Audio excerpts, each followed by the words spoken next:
Policia e Tiranës ka njoftuar se ka nisur procedim penal ndaj 7 shtetasve pas përfundimit të tubimit të organizuar nga Partia Demokratike në bulevardin Dëshmorët e Kombit. Sipas njoftimit zyrtar, gjatë tubimit, protestuesit kanë hedhur lëndë djegëse, molotov, lëndë piroteknike dhe kanë kundërshtuar me sende të forta punonjësit e policisë.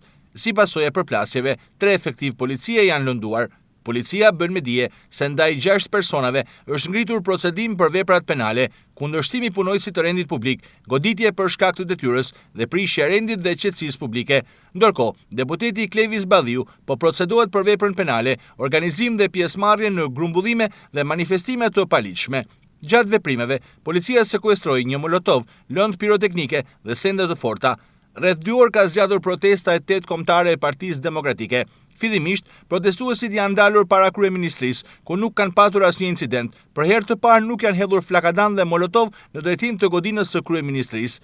Menjëherë më pas, protestuesit janë nisur në drejtim të Ministrisë së Brendshme, ku janë ndaluar nga policia, e cila kishte formuar një kordon sigurie. Në këtë moment, ka patur përplasje mes policisë dhe protestuesve, ku këta të fundit kanë hedhur gur, molotov dhe fishek zjarre. Policia ka përdorur disa herë ujë dhe gaz lotësjellës për shpërndarjen e protestuesve. Si pasojë e hedhjes së bombulave molotov, lëndëve piroteknike dhe sendeve të forta në drejtim të punonjësve të policisë, nga disa protestues mbetën të lënduar 3 efektiv të forcës kombëtare të sigurisë, të cilët u dërguan për mjekim në spitalin ushtarak dhe ndodhen jashtë rrezikut për jetën.